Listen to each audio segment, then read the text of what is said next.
వివరింపలేను యేసయ్యా నీవు నాకు చేసిన మేలు, వర్ణింపలేను వివరింపలేను యేసయ్యా నీవు నాకు చేసిన మేలు, యేసయ్యా నీవు నాకు చేసిన మేలు, యేసయ్యా నీవు నాకు చేసిన మేలు, యేసయ్యా నీవు నాకు చేసిన మేలు, యేసయ్యా నీవు నాకు చేసిన మేలు, వర్ణింపలేను వివరింపలేను యేసయ్యా నీవు నాకు చేసిన మేలు, వర్ణింపలేను వివరింపలేను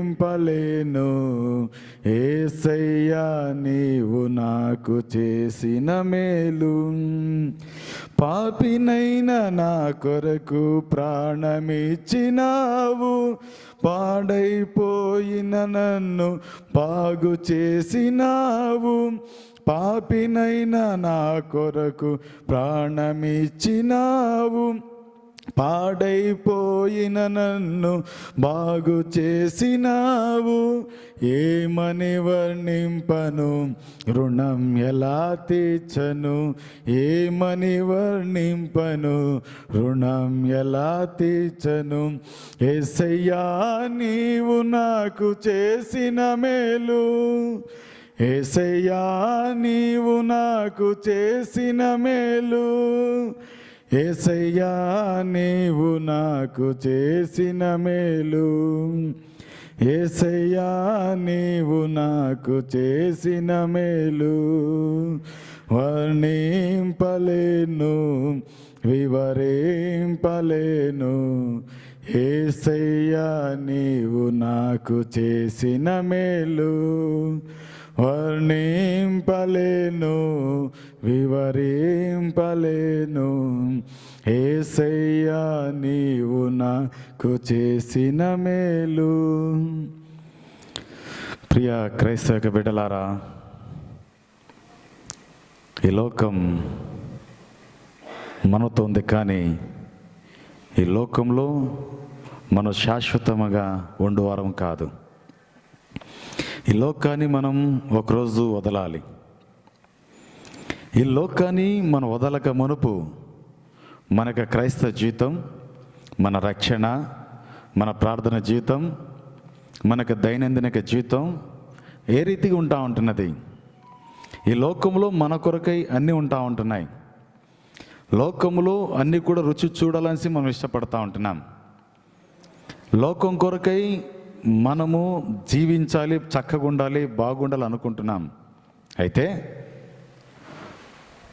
ఇవన్నీ కూడా చాలా మంచిగానే ఉంటున్నాయి, కానీ ప్రతి మనిషిని ఈరోజు ప్రపంచమంతట్లో కూడా ఈ యొక్క కరుణ అనే రోగం కరుణించక కొనిపోతూ ఉంటున్నది. ఈ రోగం మనలను తీసుకొని పోతుందో మనకు తెలియదు, కానీ అయితే ఒకరోజు మనం ఈ లోకాన్ని మనం వదలాలి. ఈ లోకాన్ని మనం వదలక మునుపు మన జీవితాన్ని ఒకసారి మనం పరీక్షించుకుందాం. మనము క్రైస్తవులు ఉంటున్నాము, కానీ మనం ఏ రీతిగా మనం జీవించగలుగుతూ ఉంటున్నాం. మన యొక్క బ్రతుకు, మన యొక్క కుటుంబ యొక్క జీవితం, ప్రతిరోజు మన క్రీస్తుతో మనము ఏ రీతిగా మాట్లాడగలుగుతుంటున్నాం, క్రీస్తులో మనం ఏ రీతిగా జీవించగలుగుతూ ఉంటున్నాం. ఒకసారి మీరు ఆలోచన చేయండి. ఇక్కడ మనం చూసినట్లయితే పేతురు రాసిన మొదటి పత్రిక 4వ అధ్యాయం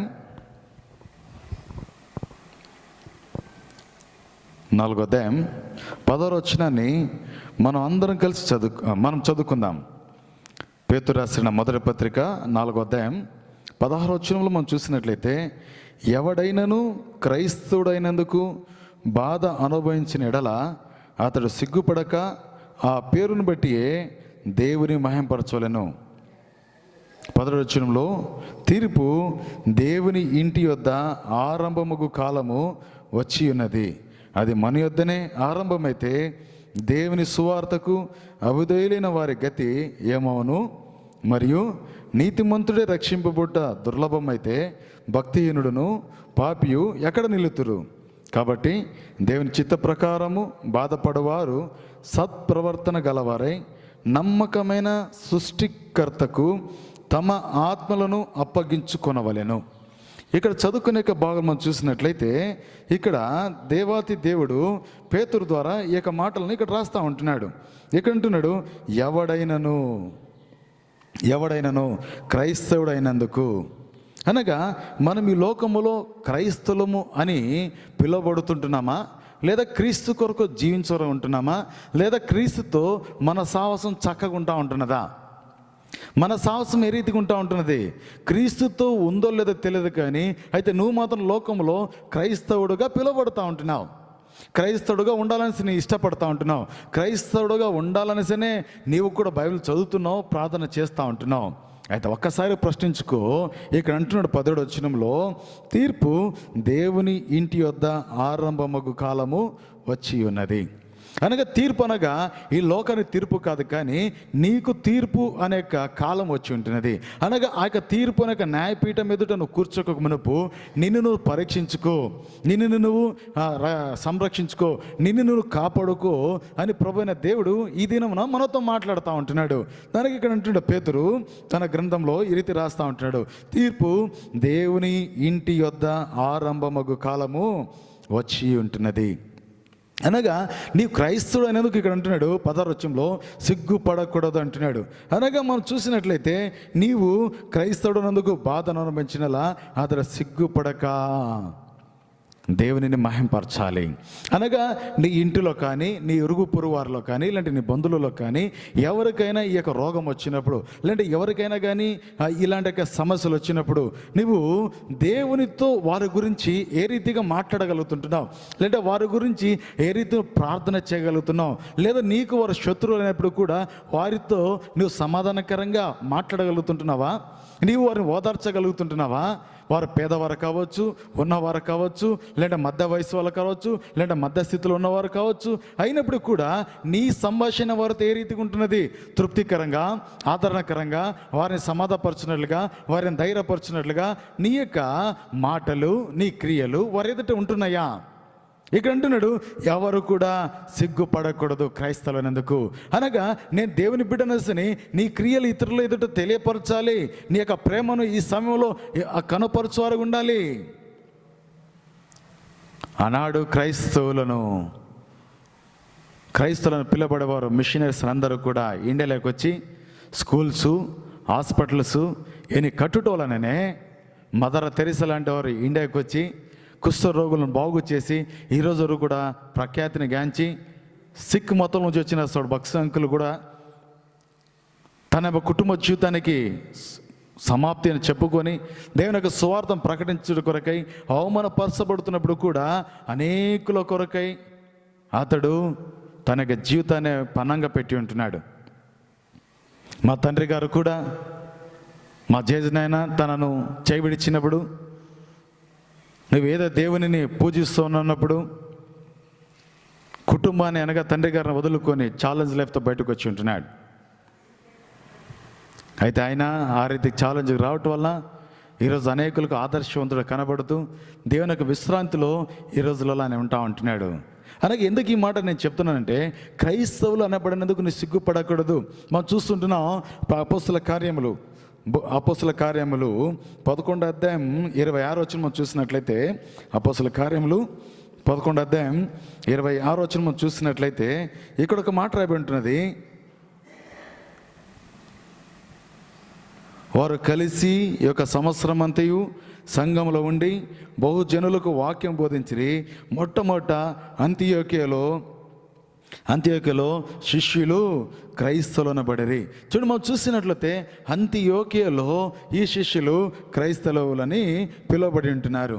అయితే ఈ రోజులలో ప్రియమైన క్రైస్తవ బిడ్డలారా, అనగా అంతియోక్యలో ఈ శిష్యులు లేదా అక్కడ జనులను మార్చగలిగి ఉంటున్నారు. క్రైస్తవులు అని పిలువబడ్డారంటే వారు దేవునికి క్రియలను ఇతరులకు తెలియపరచటం వలన, ఇతరులు క్రీస్తులోనికి మార్పులోనికి తీసుకురావటం వలన, దేవుడు వారిని మార్చటం వలన అక్కడ క్రైస్తవులు అని పిలువబడగలిగి ఉంటున్నారు. ఈ రోజులలో ఈ లోకానికి అంతము రాకమునుపు ఈ ఊరిలో కూడా దేవుడు తనకి శిష్యులుగా నేను చేసుకొని ఉంటున్నాడు. అయితే నీ వలన నీ ఇరుగు పొరువారు, నీ బంధువులు, నీతో కలిసి జీవిస్తున్న నీకు స్నేహితులు, నీ కొలీగ్స్, వీరందరూ కూడా మార్పు చెందగలుగుతుంటున్నాడా? ఆనాడు శిష్యులు ఆ యొక్క అంతియోక్యలో క్రైస్తవులుగా పిలువబడుతూ ఉంటున్నారు. అయితే ఈరోజు నీ స్నేహితుల మధ్య, నీ బంధువుల మధ్య నీవు ఏ రీతి పిలువబడుతుంటున్నావు? నేను క్రైస్తవుడు అని చెప్తుంటున్నారా? లేకపోతే బైబిల్ చదివేవారు ఈ రీతి ఉన్నారు అని చెప్పగలుగుతుంటున్నారా? ఒకసారి నువ్వు ఆలోచించే, నువ్వు ఒకసారి ఆలోచించి. నువ్వు అనుకుంటున్నావు కానీ ఐఎమ్ క్రిస్టియన్, నేను పుట్టుకతో క్రైస్తవుని, నా పేరు హిందూ రీతి ఈ రీతి ఉన్నది, నా పేరు చేంజ్ అయిపోయింది అని నువ్వు అనుకుంటున్నావు. అది కాదు సుమా. నీ క్రియలు చేంజ్ కావాలి, నీ మాటలు చేంజ్ కావాలి, నీ యొక్క క్రియలు ఇతరులు ఎదుట ప్రత్యక్షపరచబడినట్లుగా ఉండాలని దేవుడు కోరుతూ ఉంటున్నాడు. ఆనాడు ఆ శిష్యులు ఆ యొక్క అంత్యోక్యలోకి వెళ్ళి దేవుని యొక్క వాక్యను ప్రకటించటం వలన అక్కడ అనేకులు మార్పు చెందుతున్న బట్టి శిష్యులు క్రైస్తవులుగా అని పిలువబడి ఉంటున్నారు. అయితే ఆనాడు అక్కడ పిలువబడ్డారు. కానీ అయితే ఈరోజు ఈ లోకానికి అంతం వస్తూ ఉంటున్నది. తీర్పు అనేది ఆరంభమైంటున్నది. ఈ తీర్పు అనే ఆరంభంలో నీవు క్రైస్తవుడుగా జీవించగలుగుతుంటున్నావా? నువ్వు మార్పు చెంది నీ కుటుంబపు వారిని మార్పు చెందింపచేసి ఇతరులను కూడా మార్పు చెందించే ఒక స్థితిలో నువ్వు ఉంటున్నావా? అదే క్రైస్తవ జీవితం అండి. ఆ రీతి జీవించాలనిసనే దేవుడు ఇష్టపడతా ఉంటున్నాడు. ఓ ప్రియ క్రైస్తవ బిడ్డలారా, ఒకసారి నువ్వు ఆలోచించే. అక్కడ అంత్యోక్యలో శిష్యులు క్రైస్తవులను పిలువబడి ఉంటున్నారు. ఎందుకనగా వారు మార్పు చెంది ఉంటున్నారు, ఇతరులను కూడా మార్పు చేసి ఉంటున్నారు. ఇది మొట్టమొదట క్రైస్తవులు. రెండోది మనం చూసినట్లయితే అపోస్తుల కార్యములు 26వ అధ్యాయం, అపోస్తుల కార్యములు 26వ అధ్యాయం మనం చూసినట్లయితే 28వ వచనంలో మనం చూస్తుంటున్నాం. ఇక్కడ అంటున్నాడు పౌలు ఒక రాజుతో అంటున్నాడు. అప్పుడు అగ్రిప్ప అంటున్నాడు, రాజు ఇంత సులభముగా నన్ను క్రైస్తవుని చేయజూచున్నవే అని పౌలుతో చెప్పాను. అంటే ఇక్కడ మనం చూస్తుంటున్నాం, ఈ కఠినమైన దినాలలో కూడా తన మీదికి ప్రాణం పోతుందని తెలిసినప్పుడు కూడా, తనను ఆ యొక్క రాజు శిక్షించగలడు అని తెలిసినప్పుడు కూడా ఇతడు భయపడక రాజుకే సువార్తను ప్రకటిస్తూ ఉంటున్నాడు. చూడండి, ఒకసారి ఆలోచన చేయండి. ఇక పౌలు మౌనం కూర్చోలేదు, భయపడటంలా, భయపడి కూర్చొని దేవునిని హీనపరచడంలే, దేవునితో మాట్లాడటంలా. లోపల అంతరంగం ముందు దేవునికి శక్తిని పొందినవాడై అంతరంగంలో ప్రార్థన చేసుకుంటూ ఈ యొక్క మరణము తనకు దగ్గర ఉన్నప్పుడు కూడా, మరణం అనేది ఉంది అని తనకు తెలిసినప్పుడు కూడా భయపడక దేవుని యొక్క సువార్తను ప్రకటిస్తూ ఉంటున్నాడు. ఎవరికి? అగ్రిప్ప రాజుకి ప్రకటిస్తూ ఉంటున్నాడు. అంతేకాకుండా అక్కడ కూర్చున్న సభలో ఉన్న వారందరికీ కూడా ఒక సవాల్ను విసురుతూ ఉంటున్నాడు. ఒక రాజు చెప్తుంటున్నాడు, సులభముగా నువ్వు క్రైస్తవునిగా చేస్తున్నావా అంటే, పౌలు మరణమును దగ్గర ఉన్నప్పుడు కూడా, మరణము తనను సంధిస్తుందని తెలిసినప్పుడు కూడా భయపడక అగ్రిప్ప అనే రాజుకు సువార్తను ప్రకటిస్తూ ఉంటున్నాడు. ఈరోజు నీకు మరణం వస్తుందని తెలుసు, నువ్వు భయపడతా ఉంటున్నావు, ఎంతో ప్రికాషన్స్ ఎన్నెన్నో తీసుకుంటా ఉంటున్నావు. ఆ మెడిసిన్స్ అంట, ఈ అంట, ఈ అంటే వద్దని చెప్పటం లేదు. నీవు ఈ లోకంలో బ్రతకడానికి, నీ కుటుంబంతో సంతోషంగా ఉండడానికి, నీ కుటుంబంలో ప్రతిదీ కూడా సౌకర్యంగా ఉండాలని నువ్వు ఎంతో ప్రయత్నం చేస్తూ ఉంటున్నావు. లేదన్నా నేను అదే రీతిగా ఆత్మను కూడా భద్రపరచుకోగలుగుతుంటున్నావా? నువ్వు ఈ లోకాన్ని వదిలితే పరలోక రాజ్యం నువ్వు చేరగలవా? నాది అనుకుంటున్న నీది నీ తోటి ఏది రాదు. చివరిగా నువ్వు కరోనా వచ్చి చచ్చిపోతే నిన్ను చూడడానికి, నీకు మట్టి ఇవ్వడానికి ఒక పాస్టర్ రాలేడు. నీ భార్య, నీ భర్త, నీ పిల్లలు, నీ తల్లిదండ్రులు, నీ అత్తమామ, నీ ఎవరినైతే ఎక్కువ ప్రేమిస్తున్నావో వారు కూడా నీ దగ్గర రాలేరు. ప్లాస్టిక్ కవర్లు నీ ముఖాన్ని మొత్తం చూపించగలుగుతున్నారు, కానీ ఏది కూడా చూపించలేకపోతుంటున్నారు. పెరిగడ మట్టి వేయలేకపోతుంటున్నాం, అంటే నిప్పును పెట్టలేకపోతూ ఉంటున్నాం. అలాంటి దుస్థితులు మనం ఉంటున్నాం. అనగా మరణ ప్రతి వారికి వస్తుందనిసని ప్రపంచం చెప్తా ఉంటున్నది. నిన్ను నువ్వు చక్కబెట్టుకో, ఇంట్లోంచి బయటికి రావద్దు. అదే రీతిగా దేవుళ్ళ నుంచి బయటికి రావద్దు. ఇంట్లో నుంచి బయటికి రాకుండా, కరోనాకి రాకుండా ఏ రీతిగా ఉండగలుగుతున్నావో అదే రీతిగా దేవుని నుంచి నువ్వు బయటికి రావద్దు. లోకాన్ని చూడవద్దు. లోకాన్ని చూచుట వలన నువ్వు నశించిపోతావు, నువ్వు పాడైపోతావు. దేవుని దగ్గర రా. దేవుడు నీతో మాట్లాడుతూ ఉంటున్నాడు. ఆ మరణ సమయం దగ్గర ఉన్నప్పుడు కూడా ఆ యొక్క పౌలు అగ్రిప్ప రాజుతో అంటున్నాడు, సువార్తను చెప్తా ఉంటున్నాడు. ఈరోజు నువ్వేం చేయగలుగుతుంటున్నావు? ఈ దినాలలో సువార్తను చెప్తుంటున్నావా? నీ కుటుంబంలో కుటుంబ ప్రార్థన చేసి ఇతరులని యొక్క బిడ్డలందరినీ కూడా రక్షించగలుగుతుంటున్నావా? ఏం చేస్తూ ఉంటున్నావు? ఏయో పోకిరి మాటలు మాట్లాడుతూ ఉంటున్నావు, ఏయో మాట్లాడుతున్నావు. కానీ ఆత్మలో భద్రపరచబడినట్లుగా, దేవునికి దగ్గర ఉన్నట్లుగా నీ కుటుంబమును నువ్వు రక్షించగలుగుతుంటున్నావా? నీ కుటుంబంలో ఆ రీతిగా ప్రతి వారు కూడా చనిపోతే పరలోక రాజ్యం వెళ్ళడానికి సంసిద్ధంగా ఉండుట కొరకై నువ్వు ప్రయత్నం చేస్తుంటున్నావా? నీతోటి ఏది రాదు. నీ అందం రాదు, నీ డబ్బు రాదు. కోట్లు ఉన్నప్పుడు కూడా ఆ కోట్లను బ్రతికించలేకపోతుంటున్నాయి. ఎన్నో లక్షలు ఖర్చు చేసుకుంటూ ఉంటున్నారు. ఎవరు ప్రాణాన్ని కూడా డాక్టర్లు దక్కించలేకపోతుంటున్నారు. ఏ ఆక్సిజన్, ఏ వెంటిలేటర్, ఏ మనుషులు బ్రతికించలేకపోతూ ఉంటున్నాయి. అయితే ఇంకా నువ్వు చావకుండా ఉన్నావంటే, ఇంకా నీ జీవితంలో ఏదో చక్కపరుచుకునేది ఉంది కాబట్టి దేవుడు ఇంకా నేను లోకాన్ని వదలకుండా ఆయన రక్షించగలుగుతుంటున్నాడు. ఓ ప్రియమైన క్రైస్తవ బిడ్డలారా, నీ జీవితం ఏ రీతిగా ఉంటా ఉంటున్నది? మూడోది మనం చూసినట్లయితే పేతురు రాసిన మొదటి పత్రికలో 4వ అధ్యాయం, నువ్వు క్రైస్తవుడన్నందుకు నువ్వు ఏం చేయాల్సి దేవుడు చెప్తుంటున్నాడు. 4వ అధ్యాయం 10వ వచనం మనం చూసినట్లయితే, ఎవడైనాను క్రైస్తవుడన్నందుకు బాధను అనుభవించినడలా అతడు సిగ్గుపడక ఆ పేరును బట్టి అతడు దేవునిని మహింపరచవలెను. అనగా నీవు ఏం చేయాలనగా, క్రైస్తవుడు అన్నప్పుడు సువార్త ప్రకటించేదే కాదు, మూడోదిగా నువ్వు ఎట్లుండాల్సింది దేవుడు ఇష్టపడుతున్నంటే ఓర్పుతో శ్రమలను అనుభవించాలి. ఈ కరోనా నాకు వద్దనొద్దు, ధైర్యంగా ఉండు. అయ్యా, నా దేవుడు నన్ను రక్షించాడు, నా దేవుడు నన్ను కాపాడాడు, నా దేవుడు నాకు ఈ రీతి సహాయకారిగా ఉన్నాడు, నా సంఘం ఈ రీతికి నా కొరకు ప్రార్థన చేసింది అని ఓర్పుతో శ్రమలను సహించి ఇతరులకు మాదిరికరంగా ఉండు. అది దేవుడు కోరుతా ఉంటున్నాడు. ఈ రీతి ఉండటం వల్ల నీకేం దొరుకుతుందంటే, ఇక్కడ మనం చూస్తుంటున్నాం, అక్కడ ప్రకటన గ్రంథం 7వ అధ్యాయంలో చూసినట్లయితే, ప్రకటన గ్రంథం 7వ అధ్యాయం 13, 14 వచనాలు మనం చదివినట్లయితే అక్కడ అంటున్నాడు, పెద్దలలో ఒకడు ఈ యొక్క తెల్లని వస్త్రము ధరించుకున్న వీరెవరు, ఎక్కడి నుండి వచ్చిరి అని అతను అడిగినప్పుడు అందుకు దేవుడు చెప్తున్న జవాబు ఏంటనగా, అయ్యా నీకే తెలియనగా అతడు ఇలాగ నాతో చెప్పాను, వీరు మహాశ్రమల నుండి వచ్చినవారు, గొర్రెపిల్ల రక్తంలో తమ వస్త్రములు ఉదుకొని తెలుపు చేసుకొనిరి. ఇక మనం చూస్తుంటున్నాం, వీరు ఎక్కడి నుంచి వచ్చారంటే ఈ లోకములో మహాశ్రమల నుండి వచ్చినవారు.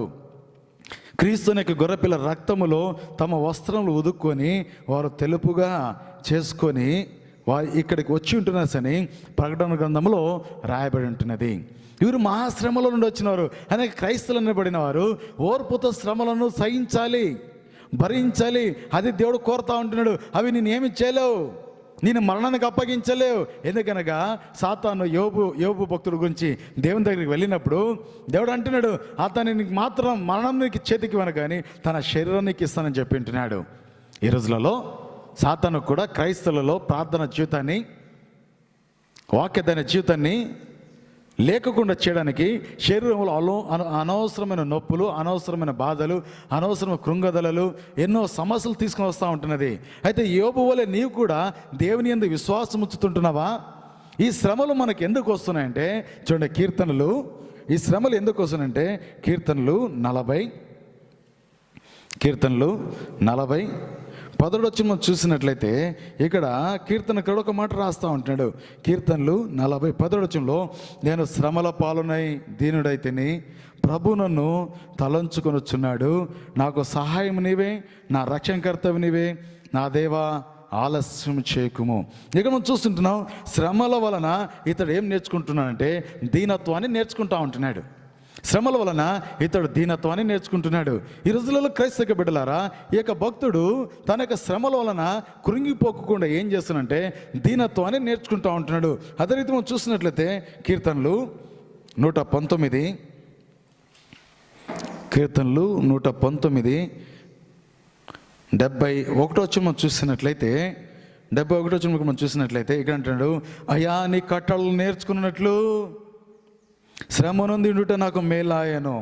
అనగా మనం చూస్తుంటున్నాం దీనత్వమును కట్టడలను అతను నేర్చుకుంటా ఉంటున్నాడు. అనగా శ్రమలు రావటం వలన దీనత్వాన్ని నేర్చుకున్నాడు. ఈ దీనత్వం ఎక్కడ ఉందంటే ఆయన కట్టడలు అనకనక బైబిల్, ఆయన గ్రంథంలో దీనత్వాన్ని నేర్చుకోగలుగుతుంటున్నాడు. అయితే ఈ రోజుల్లో ఈ సమయం నీకు దేవుడు ఎంత ఇస్తున్నాడు, కానీ నువ్వు దేవునితో ఎంతసేపు గడుపుతూ ఉంటున్నావు. గవర్నమెంట్ వారు నేను ఇంట్లో కూర్చొని బయటకు రాకుండా నీకు చాలా ప్రొటెక్షన్ ఇస్తూ ఉంటున్నారు. అయితే నీ కరోనా వచ్చి ఉండవచ్చు, రాకుండా ఉండవచ్చు. అయితే వచ్చినప్పుడు నువ్వు ఎట్లుంటున్నావు, రాకుండా నువ్వు ఎట్లుంటున్నావు? నీ సంబంధం దేవుని తేరితి ఉంది. ఎప్పుడు చూచిన మొబైల్తో ఉందా, అనేకుల వారితో ఉందా, లేదా నీ సమయం ప్రార్థన పూర్వకంగా వాక్యదాన పూర్వకంగా ఉంటున్నదా? ఒక్కసారి గమనించయ్యా అమ్మా, ఒక్కసారి నువ్వు గమనించు. నిన్ను చూసి నువ్వు ఉప్పొంగిపోవద్దు. ఆయన కట్టడలను నేర్చుకుంటా ఉంటుండే ఒక భక్తుడు. ఈరోజు నువ్వే నేర్చుకుంటా ఉంటున్నావు. ఇంట్లో కూర్చొని యూట్యూబ్లు పెట్టుకొని వంటలు నేర్చుకుంటున్నావా? అవి ఇవి నేర్చుకుంటున్నావా? ఫ్యాషన్ లేకపోతే అలంకారం నేర్చుకుంటున్నావా? నేర్చుకో సుమానే వద్దనని, కానీ అయితే ఆయన కట్టడలు నేర్చుకో. ఈ కట్టడలు నిన్నేం చేస్తాయంటే పరలోకానికి తీసుకుని వెళ్తాయి. ఈ కట్టడలు దీన్ని వద్ద నేర్పుతాయి. ఈ కట్టడలు ఇతరులకు మాదిరికరంగా చూపిస్తాయి. ఈ కట్టడలు ఇతరులకు నీవు సహాయపడినట్లు నీకు చేస్తుంది. నీ యొక్క బ్రతికేంటో నీకు చూపిస్తుంది ఈ కట్టడలను. శ్రమలు పొందుట వలన దొరికి లాభం ఏంటనగా మొట్టమొదటిది దీనవత్వం. రెండోది మనం చూసినట్లయితే హెబ్రీయులకు రాసిన పత్రిక 5వ అధ్యాయం, హెబ్రీయులకు రాసిన పత్రిక 5వ అధ్యాయంలో మనం చూసినట్లయితే ఇక్కడ ఒక మాట అంటున్నాడు. 8, 9, 10 వచనాలు మనం చూసినట్లయితే ఇక్కడ అంటున్నాడు, అంత మనం చదువుకోలేం, కానీ ఆయన కుమారుడు ఇండియు తాను పొందిన శ్రమల వలన విధేయతను నేర్చుకునేను. అనగా మనం చూస్తుంటున్నాం, రెండోదిగా శ్రమలు కలుగుట వలన విధేయత నేర్చుకుంటాం. మన మీదకి ఏదైనా కష్టం వచ్చిందంటే మనము దేవుని ఎదుట విధేయతను నేర్చుకుంటాం, ఇతరులకు విధేయత కలిగి ఉంటాం. అనగా ఆ సమస్య వచ్చినప్పుడు ఆ విలువ మనకు తెలుస్తుంది. ఆ యొక్క సమస్య మన మీద రాకున్నందుకు మనం ఇతరులకు సలహా ఇస్తామే, కానీ మన జీవితంలో అది చక్కగా ఉండదు. శ్రమలు వచ్చుట వలన ఇతడు విధేయతను నేర్చుకుని ఉంటున్నాడు. ఈరోజు శ్రమలు వచ్చింటున్నాయి, కానీ కృంగిపోవద్దు. విధేయత నేర్చుకో. ఏం నేర్చుకోవాలి? విధేయత నేర్చుకో. అదే ప్రభువు కోరుతా ఉంటున్నాడు. మూడోది మనం చూసినట్లయితే కీర్తనలు 119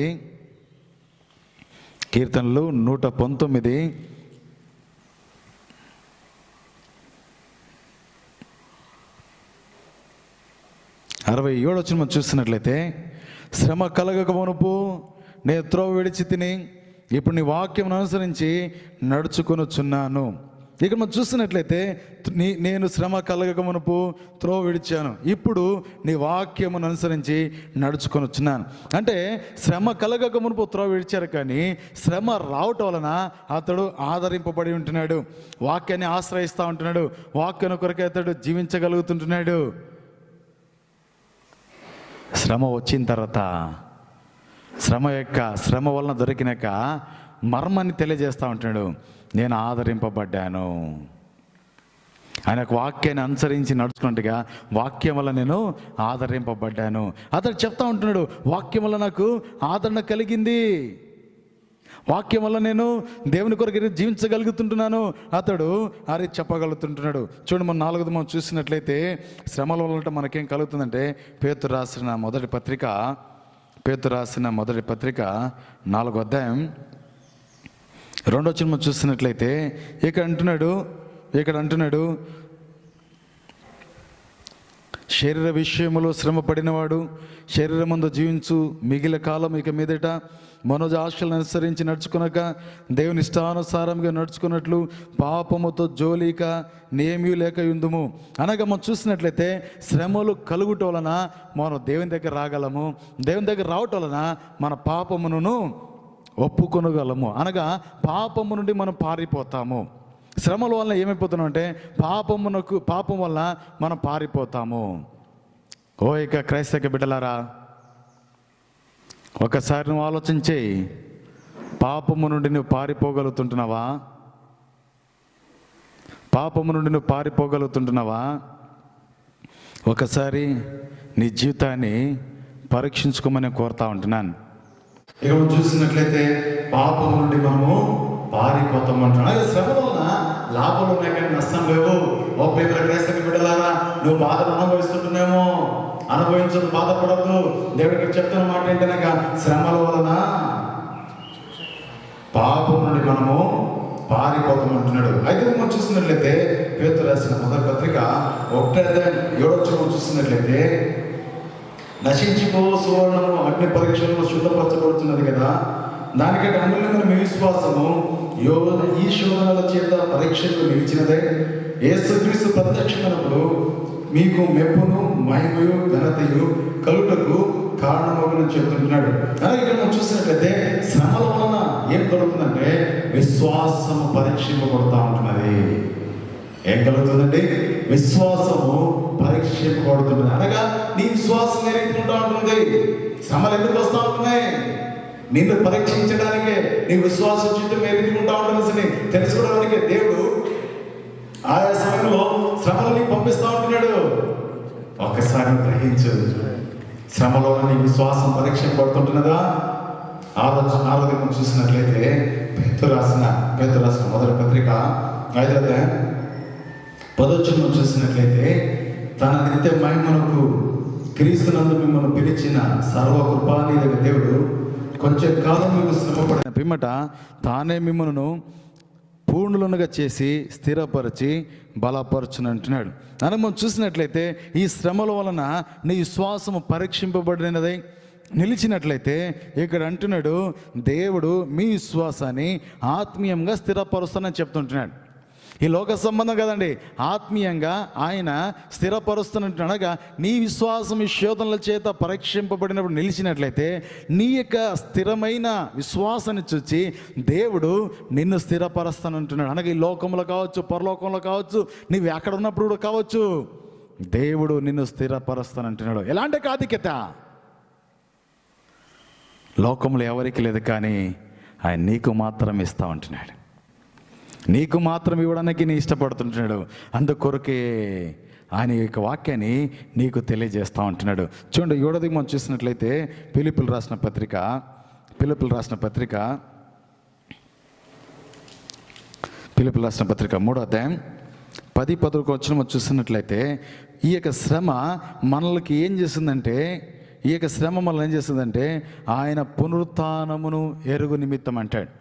అంటే క్రీస్తు ఏ రీతిగా చనిపోయి తిరిగి లేపబడి ఉంటున్నాడో, ఈ శ్రమలు కూడా మన లోకంలో చనిపోయినప్పుడు కూడా క్రీస్తు ఏ రీతి లేపబడి ఉంటున్నాడో, ఈ యొక్క భూమిలో నుండి మనం కూడా ఒకరోజు లేపబడతామని ఈ యొక్క వాక్యం ఈరోజు మనం ధైర్యపరుస్తూ ఉంటున్నది.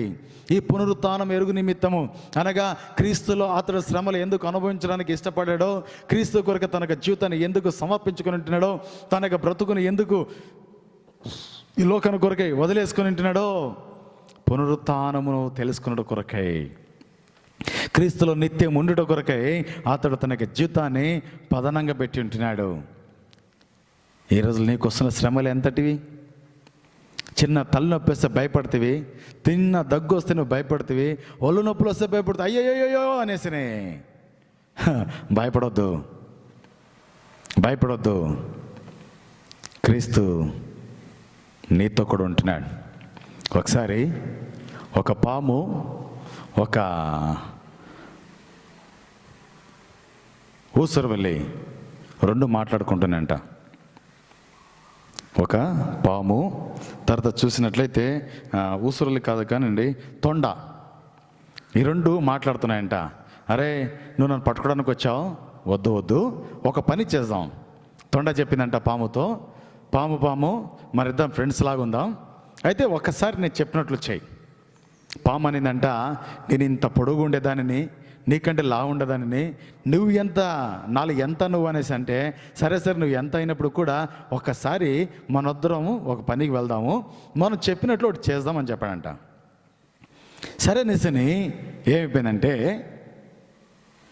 ఇద్దరు కలిసి ప్రయాణం చేస్తూ ఉంటున్నారు. ఇద్దరు కలిసి ప్రయాణం చేసిన వెంటనే ఏమైపోయింది, తొండ చెప్పిందంట, నేను ఇప్పుడు ఒక మనిషిని నేను కరుస్తా, నేను ఇప్పుడు ఒక మనిషిని నేను కరుస్తా, నువ్వేం చేస్తావంటే ఆ మనిషి ముందు నువ్వు వెళ్ళిపో. నేను ఒక మనిషిని కరుస్తాను, నీవు ఆ మనిషి ముందు నువ్వు వెళ్ళిపో, ఒక మజా చూద్దామని చెప్పిందంట. సరే, పాముకి ఏదో ఇదొక గేమ్ మంచిగా అనిపించేసి తొండ ఒక మనిషిని కొరికేసింది కాళ్ళకు. కొరికిన వెంటనే ఈ పాము ఏం చేసిందంటే ఆ మనిషి యొక్క 2 కాళ్ళ మధ్యలో బయటికి వెళ్ళిపోయింది. బయటికి వెళ్ళిపోయిన మనుషుడు ఏమైనా అయిపోయినాడు, ఓహో పాము నన్ను కొరికిందనేసని కొరికిందని ఎరగక, తన జీవితాన్ని తను తెలుసుకున్నాక చుట్టుపక్కల చూడకుండా పాము తన ముందు పోయింది చూసేసి ఏం చేశాడంటే పాము కరిచింది అని చెప్పేసి విలవిలలాడి అక్కడ చచ్చిపోయాడు. మళ్ళా పాము తొండ మాట్లాడుకునేదంట, సరే ఇప్పుడు మనం ఇంకొక స్థలం వెళ్దామనేసని ఇద్దరు ఇంకొక స్థలం వెళ్ళిందంట. అప్పుడు తొండ చెప్పిందంట, అరే పాము, అక్కడ ఒక పని నేను కొరికాను, ఇప్పుడు ఈ మనిషికి నువ్వు కొరుకు, ఈ మనిషికి నువ్వు కొరుకు, చూద్దాం మజా, నేను వెళ్ళిపోతాను. ఇక్కడ పాము నిజంగా ఒక మనిషిని కొరికింది. ఆ పాము నిజంగా మనిషిని కొరికిన తర్వాత తొండ ఏం చేసింది, తన ముందు వెళ్ళిపోయింది. అప్పుడు మనుషుడు అనుకున్నాడు, నన్ను కొరికింది తొండ, పాము కాదు. అంటే తనకు తెలియదు పాము కొరికిందని, తను కొరికింది తొండ అనుకొని హ్యాపీగా ఇంటికి పోయి దానికి ఒక ఆకును కట్టేసి ఆయన బ్రతికి జీవిస్తూ ఉంటున్నాడు. ఒకసారి ఆలోచించేయండి, తొండ కొరికినప్పుడు మనిషి చచ్చిపోయాడు, పాము కొరికినప్పుడు మనిషి బ్రతికి ఉంటున్నాడు. కారణం ఏంటి?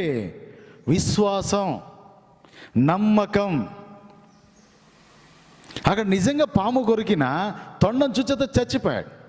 క్షమించండి, ఇక చూసినట్లయితే తొండ కొరికింది, పాము కొరకలే. పాము ముందు పోవడం బట్టి పాము కొరికిందని అనుకొని అవిశ్వాసముతో, అంటే తన మనసు పాము మీద ఉండటం వల్ల చచ్చిపోయి ఉంటున్నాడు. ఈరోజు ఈ కరోనా యొక్క రోగం కూడా మనుషులను ఈ రీతికి చంపివేస్తూ ఉంటున్నది. కరోనా నేను ఏం చేయటంలే, నీ జీవితంలో ఏదో ఒక రోగాలు నీలో ఉండటం వలన, ఏదో ఒక బలహీనతలు ఉండటం వలన ఆ బలహీనతలు నిన్ను చంపుతున్నాయి. హార్ట్ అటాక్ లేకపోతే ఏదో ఒకటి రోగాలు నీలో ఉండటం వల్ల అవి నిన్ను చంపుతున్నాయి. అయితే నువ్వేం చేస్తున్నావు? కరోనా ప్రపంచమంతా చెప్పుకుంటూ ఉంటున్నది. నిజమైన కరోనా నీ దగ్గరకు వచ్చినప్పుడు కూడా తొండలాంటి దేవుని చూచినట్లయితే నీ ఆ యొక్క ప్రాణం హాని నీ దగ్గర రాదు, అది నేనేం చేయదు. దేవుడు నీతో మాట్లాడుతూ ఉంటున్నాడు, ఇంకా నువ్వు పెడతావా? ఈ రోజులలో ఓ మానవుడా, ఇలాంటి పరిస్థితులలో నీ అవసరతల కొరకై ఎక్కడికి వెళ్తూ ఉంటున్నావు? యోహాను రాసిన సువార్త 6వ అధ్యాయం, యోహాను రాసిన సువార్త 6వ అధ్యాయం 65 నుంచి 69 వచనాలు చూసుకున్నట్లయితే, క్షమించండి, 66 నుంచి 69 చూసినట్లయితే అక్కడ అంటున్నాడు, ఆయన శిష్యులలో అనేకులు వెనక తీసి ఎన్నడూనూ ఆయన వెంబడింపలేదు. కాబట్టి యేసు శిష్యులతో చెప్తున్నాడు, మీరు కూడా వెళ్ళిపోలేనున్నారా అని 12 మందిని అడగగా పేతురు చెప్తున్నాడు, ప్రభువా మేము ఎవరి దగ్గరికి వెళదాము? నీవే నిత్య జీవపు మాటలు గలవాడవు. ఈ యొక్క ఒకసారి ప్రశ్నించుకో. పేతురు అంటున్నాడు, దేవా నీవే నిత్య జీవం గలవాడవు, ఎవరి దగ్గరికి వెళ్ళగలం? నీవే దేవుని పరిశుద్ధుడని మేము విశ్వసించి ఎరిగి ఉన్నామని చెప్తుంటున్నాడు. అందరూ వెళ్ళిపోయారు, శిష్యులు మాత్రం తనతో ఉంటున్నారు. ఈరోజు నువ్వు ఎవరితో ఉంటున్నావు? ఈ రోగం ప్రపంచమంతా వెళ్తూ ఉంటున్నది. ముఖ్యంగా మన భారతదేశంలో, మన కర్ణాటకను ఎక్కువగా పీడిస్తూ ఉంటున్నది. ఈ దినాల్లో నువ్వు ఎవరి దగ్గరికి వెళ్తున్నావు? డాక్టర్ దగ్గరికని ఏదో పికాన్సీ తీసుకోవాల్సిన ఆ టాబ్లెట్స్ అవి ఇక్కడిక్కడ తిరుగుతున్నవే, కానీ క్రీస్తు దగ్గర రాగలుగుతుంటున్నావా? అయ్యా నీవే నిత్య జీవపు మాటలు గలవాడవు. ఎవరి దగ్గరికి వెళ్ళాలి? మేము నిన్నే విశ్వసించి ఉంటున్నాం. ఎంత పేతురు భక్తుడు దేవునితో సంభాషిస్తూ ఉంటున్నాడు. అయితే ఈరోజు నువ్వు ఎక్కడికి వెళ్తూ ఉంటున్నావు? నీ జీవితం ఏ రీతిగా ఉంటా ఉంటున్నది? నీ యొక్క సమస్యల సమయములలో నువ్వు ఎవరి దగ్గర వెళ్తూ ఉంటున్నావు? యేసుక్రీస్తుని అందరూ విడిచిపెట్టారు, 12 మంది మాత్రమే తనతో ఉండగలుగుతుంటున్నారు. ఈరోజు ఆ 12 మందిలో నువ్వు ఉన్నావా? సమస్యలు వచ్చేయండి. హన్నాను మనం చూసినట్లయితే, సమూయేలు రాసిన మొదటి గ్రంథంలో మనం చూసినట్లయితే హన్నాకు సమస్య ఉంది. కుమారుడు లేడు. తనకి సవతి తను ఏం చేస్తున్నా ప్రతిరోజు తనను బాధ పెడతా ఉంటున్నది. ఆమె అయినా దేవుని విడవలేదు, తనను బాధ పెడతా ఉంటున్నది. నువ్వు మంత్రానికి వెళ్ళి ఏం లాభము? దేవుడు నీకేం చేశాడు? సంతానం లేదు నీకని. అయినా తన సమస్యలలో దేవుని మరచిపోలేదు, దేవుని దూషించలేదు, దేవుని తను నిందించలేదండి. ఏం చేయగలిగిందంటే దేవునితో మాట్లాడగలుగుతుంటున్నది. నీ యొక్క సమస్యలలో నీవు దేవుని దగ్గర రాగలుగుతుంటున్నావా? నీ సమస్యలలో ప్రభువైన యేసుక్రీస్తు దగ్గరకు వచ్చి ఆయన సంభాషించగలుగుతుంటున్నావా? ఆమె క్రమము తప్పకుండా దేవునితో సంభాషించడం, తన సమస్యలన్నిటికీ దేవుని తెలియజేయడం కొరకు ఆయనకు మందిరానికి వస్తుంటున్నది. దేవుడు తన దగ్గర రావాలని కోరలా, దేవుని దగ్గర నేనే వెళ్తాననుకునింది. ఈరోజు నీ నిర్ణయం ఏంటి? కరోనా వచ్చింది, నేను అక్కడికి పోను, ఇక్కడ పోను, మందిరంకి వెళ్ళను, ఏం చేసుకోను అని నువ్వు భయపడతా ఉంటున్నావు. పర్లేదండి, ఎందుకనగా లాక్డౌన్ ఉంది కాబట్టి నువ్వు ఇంటిలో నుండు. అయితే ఇంటిలో సంపూర్తిగా దేవునితో సంబంధం కలిగి ఉండగలుగుతున్నావా? కనీసం ఒక అర్ధగంట, గంట ప్రార్థన చేయగలుగుతున్నావు ఇతరుల కొరకై? ఇతరులు ధైర్యపరచగలుగుతుంటున్నావా? అన్న తనకి జీవితంలో మనం చూసినట్లయితే తన జీవితంలో సమస్యలు వచ్చి ఉంటున్నాయి, తన జీవితంలో వచ్చి ఉంటున్నాయి, సమస్యలు వచ్చి ఉంటున్నాయి. తనకి జీవితంలో అధైర్యపడలేదు, కృంగిపోలేదు, దేవుని దూషించలేదు, దేవుడు దూషింపబడినట్లు తను జీవించలేదు. ఏటేట మందిరంకి వెళ్తూ ఉంటున్నది, దేవునికి ఏమి ఇవ్వాలో ఇస్తూ ఉంటున్నది, దేవునితో ప్రార్థన చేస్తూ ఉంటున్నది. ఈరోజు నీకు కూడా సమస్యలు ఉన్నాయి, మరణ భయం ఉంటున్నాయి, ఆర్థిక ఇబ్బందులు ఉంటున్నాయి, ఎన్నెన్నో ఇబ్బందులు ఉంటున్నాయి. దేవుని దగ్గరికి ఎలాంటిగా మనసుతో వస్తూ ఉంటున్నావు?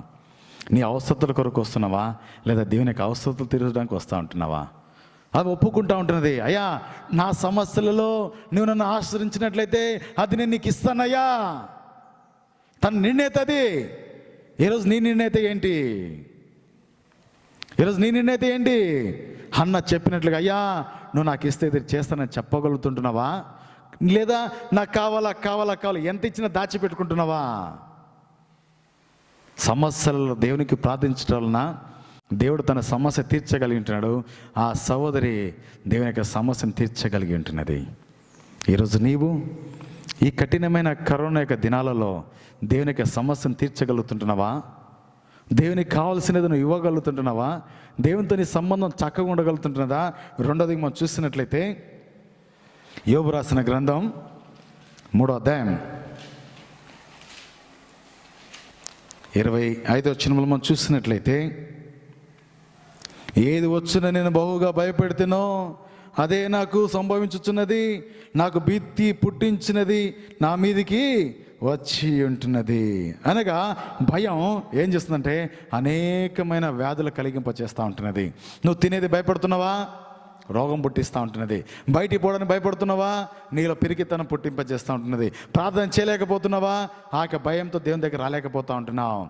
ఓ క్రైస్తవ బిడ్డ, ఒక్కసారి నువ్వు ఆలోచించి, ఏది సంభవించకూడదు అనుకున్నానో అదే నాకు సంభవిస్తూ ఉంటున్నది, ఏది వచ్చి నేను బహుగా భయపెడుతునో అదే నాకు సంభవిస్తూ ఉంటున్నది. ఒక్కసారి నువ్వు ఆలోచించి, ఇది రాకూడదు అనుకుంటున్నావేమో, అది నీ మీదకి వస్తుంది. అయితే అది నీ మీదకి రాకూడదు అన్నట్లయితే దేవునితో నీ జీవితంలో శ్రమలు వచ్చినప్పుడు కూడా దేవునితో నీ సంబంధం చక్కగా ఉన్నాయి. ఆయన కట్టడలు నేర్చుకో, ఆయన కట్టడల దగ్గర దీనితో నేర్చుకో. దేవుడు అప్పుడు నేను ఆశ్రయిస్తాడు. నిత్యంగా ఈ లోకంలో ఆయన ఉన్నంత వరకు, పరలోకములో నువ్వు వెళ్ళేంత వరకు ఆయన స్థిరపరిచి నేను కాపాడతాడు. ఇటు ఆశీర్వాదం నీకు వద్దా? ఏది వచ్చుననుకో అనగా భయం. ఈ రోజులో మనం చూసినట్లయితే చాలామంది డాక్టర్స్ అంటున్నారు కరోనా వచ్చి చచ్చిపోయి తక్కువ మంది ఉన్నారు, కానీ భయంతో చనిపోయేది ఎక్కువ అయిపోయి ఉంటున్నారు. హార్ట్ అటాక్లు వచ్చేస్తూ ఉంటున్నాయి. ఈరోజు నీ జీవితం అట్లుందేమో. యోబు భక్తుడు అంటున్నాడు, ఏది రాకూడదు అనుకున్నాను అదే నా మీదకి వచ్చి ఉంటుంది. అయ్యా ఆనాడు వచ్చింది, ఈరోజు నీకు కూడా వస్తుంది. భయపడవద్దు, ధైర్యంగా ఉండు. క్రీస్తు మనతో ఉన్నాడు. మనం చూస్తాం, పేతురు మనం చూసినట్లయితే యేసుతో నడుస్తూ వచ్చి ఉంటున్నాడు, యేసుతో సంభాషిస్తూ వచ్చి ఉంటున్నాడు. ఆయన పిలుసు, రా సముద్రం నడుసనసని. ఎప్పుడు గాలిని చూచాడో భయపడ్డాడు. ఈరోజు కూడా నువ్వు లోకాన్ని చూచినట్లయితే భయపడతావు. లోకాన్ని చూడవద్దు, యేసు క్రీస్తును చూడు. క్రీస్తు వైపు నీ గురి ఉంచు. క్రీస్తు నిన్ను బ్రతికింప చేస్తాడు, క్రీస్తు నిన్ను ఆదరిస్తాడు, క్రీస్తు లోకంలో నిన్ను బలపరిచి ఇతరులకు సాక్షిగా ఆయన నిలబెట్టబోతా ఉంటున్నాడు. మూడోది మనం చూసినట్లయితే కీర్తనలు 73 కీర్తనలు 73